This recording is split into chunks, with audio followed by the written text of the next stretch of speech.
Astro Jai Tamil சேனலுக்கு உங்களை வரவேற்கிறேன். தற்போது நாம் இந்த வீடியோவில் என்ன பார்க்க போகிறோம் அப்படின்னா, வரும் ஆவணி மாதத்தில் சூரியன் சிம்ம ராசிக்கு பயிற்சியாக போகுது. இந்த சூரியன் அங்கே ஏற்கனவே இருக்கக்கூடிய கேதுவோடு சேர்ந்து சில ராசிக்காரர்களுக்கு நல்ல அதிர்ஷ்டத்தை தரக்கூடியதாக அமைய போகிறது. அது எந்தெந்த ராசிக்காரர்கள் அப்படிங்கிறத இந்த வீடியோவில் நம்ம தொடர்ந்து பார்க்கலாம். ஜோதிடத்தின்படி சூரிய பகவான் ஒரு ராசியிலிருந்து இன்னொரு ராசிக்கு 30 நாட்களுக்கு ஒரு தடவை பயிற்சியாகும். இதுதான் தமிழ் மாதம். ஒவ்வொரு தமிழ் மாதத்துலேயும் ஒரு ராசிக்கு பயிற்சியாகும். அந்த வகையில் ஆவணி மாதத்தில் சூரியன் சிம்ம ராசிக்கு பயிற்சியாகும். இந்த சிம்ம ராசி அப்படிங்கிறது சூரிய பகவானோட ஆட்சி வீடு. அப்போ சூரியன் ஆட்சியாக இருக்கிற இந்த சமயத்தில் எல்லா ராசிக்காரர்களுக்குமே சில நல்ல கெட்ட தாக்கங்களை கொடுக்கக்கூடிய ஒரு சூழ்நிலை இருக்கும். அந்த வகையில் சில ராசிக்காரர்களுக்கு நேர்மறையாகவும் சில ராசிக்காரர்களுக்கு எதிர்மறையாகவும் விளைவுகளை உண்டு பண்ணும். இந்த வருட கிரகங்களான குரு, சனி, ராகு, கேதுக்கள் அந்தந்த ராசி கட்டங்களில் இருக்குது. தற்போது ராகு கும்பத்திலையும் கேது சிம்மத்திலையும் இருக்கக்கூடிய சூழ்நிலையில் இந்த சிம்மத்தில் இருக்கக்கூடிய கேதுவோட சூரியன் சேரும்போது என்ன மாதிரியான பலன்கள் வரும் அப்படிங்கிறத நாம் பார்க்கலாம்.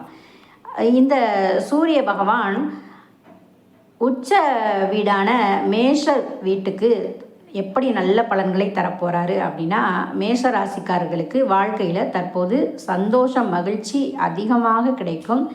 உங்களோட முன்னேற்றத்திற்கு புதிய பாதைகள் உங்களுக்கு தெரிய வரும். திருமணம் ஆகாதவர்களுக்கு திருமணம் கைகூடும். காதல் வாழ்க்கையில் நீங்கள் எதிர்பார்க்கக்கூடிய நிகழ்வுகள் சந்தோஷமாக நடக்கும்.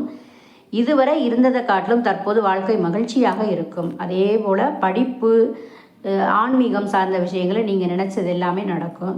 நீங்கள் உங்கள் வாழ்க்கை துணையோட உங்கள் வாழ்க்கையை இனிமையாக நகர்த்தக்கூடிய ஒரு அருமையான சூழ்நிலை இந்த ஆவணி மாதத்தில் வரக்கூடும்.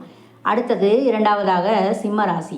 சிம்ம ராசி அப்படின்னா அதோட ஆட்சி வீடான சூரியன் அந்த ராசிக்கே வந்திருக்கிறாரு. ஏற்கனவே இருக்கக்கூடிய கேதுவோட சேர்க்கையினால் உங்களுக்கு மன உறுதி அதிகரிக்கும். உங்களோட திறமைக்கான அங்கீகாரம் கிடைக்காம இருந்திருப்பீங்க. தற்சமயம் ஏற்கனவே 11ஆம் வீட்டில் குரு இருந்து நல்ல லாபஸ்தானத்தில் குரு இருந்து லாபகுரு ஓரளவு பொருளாதார மேன்மையை உங்களுக்கு உயர்த்திக்கிட்டு தான் இருக்காரு. அதே போல் இந்த பயிற்சியும் உங்களுக்கு நல்ல ஒரு பணம் தொடர்பான நன்மைகளை தரக்கூடியதாக கண்டிப்பாக இருக்கும். ஆன்மீகத்தில் நாட்டம் அதிகரிக்கும். சமூகத்தில் உங்களுக்கு கௌரவம் அதிகரிக்கும். உங்கள் நிதி நிலைமை ரொம்பவே நல்லா இருக்கும். பணம் சம்பாதிக்க புதிய வாய்ப்புகளை நீங்கள் தேடக்கூடிய ஒரு சூழ்நிலையும் இருக்கும். குடும்ப உறவுகளோட நீங்கள் ஆன்மீக கோவில்களுக்கெல்லாம் நீங்கள் சென்று வரக்கூடிய ஒரு சூழ்நிலை அமையும். அடுத்தது மூன்றாவதாக துலாம் ராசியினர். துலாம் ராசியினருக்கு உங்களோட ராசிக்கு 11ஆம் இடமான சிம்மத்தில் சூரியன் ஆட்சியாக இருக்கும்போது நீங்கள் வேலையில் தொழில் செய்கிறவங்க, வேலை செய்கிறவங்களோட நிலைமைலாம் ரொம்பவே நீங்கள் சாதகமாக தற்சமயம் வரும். நீண்ட காலமாக உங்களுக்கு இருந்த பிரச்சனைகள் எல்லாமே படிப்படியாக மாறும். தடைகள், உங்கள் வாழ்க்கையில் இருந்த தடைகள் எல்லாமே நீங்கி உங்களோட முயற்சிகள் எல்லாமே வேகமாக உங்களுக்கு நல்ல விதமாக நடக்கக்கூடிய ஒரு சூழ்நிலை வரும். தொழிலில் வாழ்க்கையில் நீண்ட நாளாக நீடித்து வந்த தடைகள், தாமதங்கள் எல்லாமே மாறி நல்ல நிலைமைக்கு வரும். நீண்ட நாளாக இருந்த சிலருக்கு பார்த்திங்கன்னா குடும்பத்திலேயே கணவன் மனைவியிடையே பிரச்சனைகள், பிள்ளைகள் வழியாக பிரச்சனைகள் இவைகள்லாம் இருந்து கொண்டே இருந்திருக்கும். அவை எல்லாமே மாறி நல்ல மதிப்பு உண்டாகக்கூடிய ஒரு அருமையான சூழ்நிலையாக இது வரும். நீண்ட நாளாக நிலுவையில் இருந்த பணம் திரும்ப வரும். ஆன்மீகத்தில் உங்களுக்கு நல்ல நாட்டம் அதிகரிக்கும். குடும்ப உறுப்பினர் உங்களுக்கு ரொம்ப ஆதரவாக இருப்பாங்க இனிமேல். அடுத்தது விருச்சிக ராசிக்காரர்களுக்கு நான்காவதாக அலுவலகத்தில், ஆஃபீஸில், சமூகத்தில் உங்களுக்கு நல்ல பெயர் அதிகரிக்கும். 10ஆம் இடத்துல சூரியன் ஆட்சியாக வர்றது ரொம்ப சிறப்பான ஒரு நேரம். உங்கள்கிட்ட கொடுக்கப்பட்ட வேலைகளை நீங்கள் திறமையாக அழகாக செஞ்சு முடிப்பீங்க.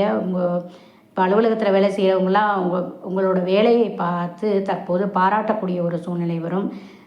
அதிகாரிகள்லாம் உங்களுக்கு சாதகமாக இருப்பாங்க. உங்களோட வேலைக்கான மதிப்பும் மரியாதையும் கூடும். அதோட தொழில் செய்கிறவங்களுக்கு உங்களுக்கு நீங்கள் போட்ட முதல் லாபகரமாக வரும். நீண்ட நாளாக வரக்கூடிய பணம் வரும். செய்ய முடியாத வேலைகள், இதுவரை தடை செஞ்சுக்கிட்டு இருந்த வேலைகளும் அடுத்தடுத்து உங்களுக்கு நல்லா நடக்கக்கூடிய சூழ்நிலை வரும். கடனில் இருந்து விடுபடக்கூடிய ஒரு அருமையான நேரமாக இருக்கும். குடும்ப வாழ்க்கையிலையும் உங்களுக்கு மகிழ்ச்சி அதிகரிக்கும். அடுத்தது ஐந்தாவதாக மகர ராசி. மகர ராசிக்காரர்களுக்கு வருமானம் அதிகரிக்கும். புதிய பொறுப்புகள் உங்களுக்கு சேரும். இந்த இது வந்து வாழ்க்கையோட முன்னேற்றத்திற்கு உதவக்கூடியதாக இருக்கும் அந்த பொறுப்புகள். அதே போல் அலுவலகத்தில் வேலை செய்கிறவங்களுக்கு உங்களோட வேலையால் வந்து உங்களுக்கு அதிகாரிகளால் நீங்கள் பாராட்டப்படுவீங்க. அதே போல் திருமணமாகாத மகர ராசிக்காரர்களுக்கு தடை நீங்கி, திருமண தடை தாமதங்கள்லாம் நீங்கி விரைவிலே உங்களுக்கு திருமணம் முடியக்கூடிய ஒரு சூழ்நிலை அமையும். குடும்ப உறவுகள் உங்களுக்கு ரொம்பவே ஆதரவாக இருப்பாங்க. வெளிநாடு சென்று படிக்கக்கூடிய, வேலை செய்யக்கூடிய வாய்ப்புகளை எதிர்பார்த்துட்டு இருந்த மகர ராசிக்காரர்களுக்கு தற்போது சிறப்பான நேரமாக அமையும். ரொம்ப காலமாக உங்களுக்கு வராத வேலைகளோ பணமோ தற்போது வரக்கூடிய சூழ்நிலையாகவும் அமையும். மேலதிகாரிகளும் சக ஊழியர்களும் உங்களுக்கு உங்களோட வேலையால் நல்ல மகிழ்ச்சி அடைவாங்க. உங்களுக்கு உங்களோட மதிப்பு மரியாதை கூடும். ஆகவே தான் நண்பர்களே, இந்த சூரியன் கேது சிம்மத்தில் இருக்கும்போது இந்த ராசிக்காரர்களுக்கு ரொம்ப ரொம்ப சிறப்பான ஒரு நல்ல ஒரு பலனை தரக்கூடியதாக இருக்கும். இது போன்ற செய்திகளை பெறுவதற்கு நம்ம சேனலை சப்ஸ்கிரைப் பண்ணிக்கிறங்க. இன்னும் ஒரு சிறப்பான வீடியோவில் நான் சந்திக்கிறேன். மிக்க நன்றி.